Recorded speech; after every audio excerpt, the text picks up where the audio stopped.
Crafting an experience primarily helmed by an obvious inspiration is a risky endeavor, as the project's identity can become muddled or even indistinguishable from the roots of where you dug from. The Wild Arts Studio turn-based RPG Born of Bread embodies this notion from a glance, with the gameplay system and presentation immediately comparable to the Paper Mario series pre-Super Paper Mario. However, after having played through it, Born of Bread definitely has distinction, even if the execution can become dull from a lack of challenge and extreme simplicity.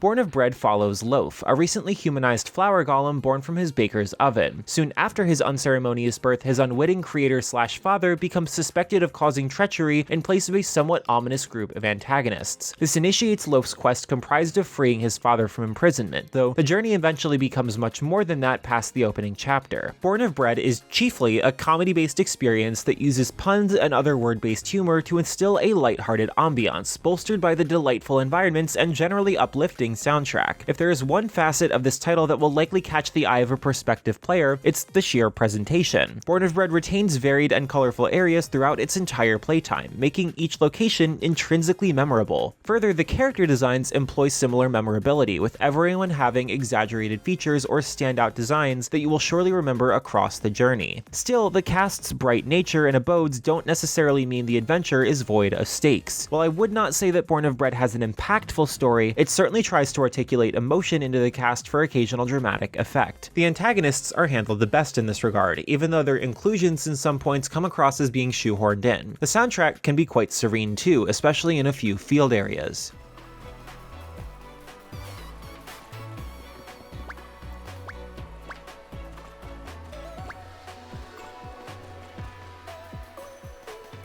As for the heroes, they're more hit and miss. None of the party members are necessarily outright poor in their implementations with the plot or the rest of the cast, but they usually become forgettable background noise the longer they're with you. Since Loaf is silent, the party members take the reins as narrative text conduits in select scenes, making their individuality less pronounced the further you progress. Loaf's dialogue options and a few side quests slightly offset this fault, but they rarely amount to much. The gameplay of Born of Bread is probably what most prospective players are excited about, given the similarities to Paper Mario. In that sense, Born of Bread delivers precisely what you expect. Combat is turn-based, with all attacks performed via brief maneuvers requiring players to interact with the analog stick or specified buttons in particular ways. This general mechanic applies to both standard strikes and special skills. Those unfamiliar with these Paper Mario-style systems may believe this implementation to be an unnecessary waste of time. However, these light minigames really only take a few seconds at most, so there's no need for concern on that front. If you have a history with RPGs, you won't find a challenge here at all. A few elements grant appreciated variety, like a basic skill tree and boons that offer additional combat benefits, though it's all pretty surface level. This isn't an inherent negative by any means, as the reception to that type of difficulty depends on the crowd. Still, at least personally, the core combat simplicity overtook the presence of other added systems, which made the later encounters feel more of the same. At its core, the combat in Born of Bread doesn't require much thought aside from essential RPG strategy employment with resource management and attack affinities. The character customization and additional ideas are one-and-done aspects you rarely have to think about past their initial introductions. The primary exception to that philosophy, though, regards the level-up system. In a very loose manner akin to the attaché case of Resident Evil 4, you can input skills in your backpack, and they each take a predetermined number of slots to equip. If you level up, you can select one of 3 stats to enhance further and whether you want to gradually expand your boon or backpack capacity. These decisions help tailor everyone's combat exploits individually, even if it's all minor and minute in the grand scheme of events. A strange background notion applicable to battles is how your dragon companion Dub will livestream your fights, where fulfilling audience requests will restore a resource for your skills. However, I usually ignored them since if the requests arrive at inopportune times, they can draw out battles longer than necessary. You never have to engage with them, but it's a neat idea that I wish played a more active role in shaping the trajectory of all your battles instead of being ignorable. Regarding exploration, exploration, Born of Bread is a moderately fulfilling time. The dungeons have the double-edged sword of seldom overstaying their welcome at the cost of feeling like their respective avenues of potential are never fully realized. Still, you do have to actually pay attention to the environments to progress past certain blockades. Not everything in these areas is effortlessly handed to you, so the locales have that strength going for them. Plus, the party members you receive have environmental abilities that open up previously inaccessible pathways and secrets, like solidifying veiled platforms or digging up mounds of dirt. Unfortunately, these blockades aren't well integrated into the environment, as they're randomly plastered around and seem there to give the illusion of fulfillment. On the other hand, there are dungeon-specific gimmicks that do shine. Ultimately, the strong and varied art direction doesn't substitute the inconsistent levels of gameplay application. The most significant aspect of exploration is the collectibles you can redeem to earn points for the skill tree, so that's at least well worth your while. Towns and such are standard RPG fare with a fair amount of NPC dialogue and side quests to complete. Similarly to the dungeon design, the side quests accomplish what they set out to do, divulging brief aspects of characterizations and giving several rewards. However, the actual contents of these quests are pretty forgettable. Aside from a couple of standouts, they're busy work that will keep you occupied and much else. Yet, I wouldn't describe them as chores to complete. In essence, the optional objectives hit a neutral middle ground that I doubt will alter your perception of the game whether or not you achieve them. On an offhanded note, I should mention that the game didn't successfully save my progress twice, causing me to lose a good few hours of gameplay, so I recommend saving repeatedly and often to avoid this issue as best as you can.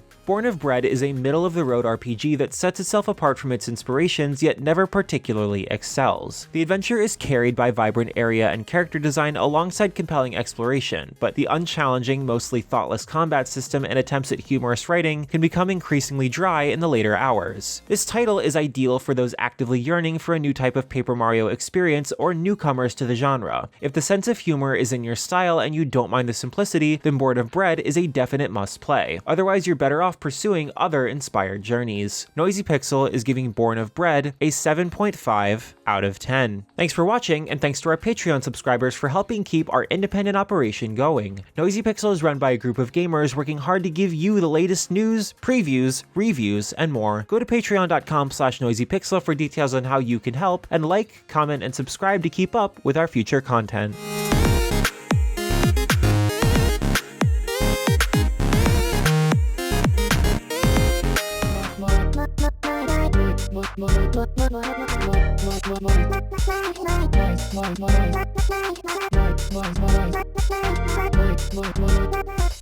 Noisy Pixel.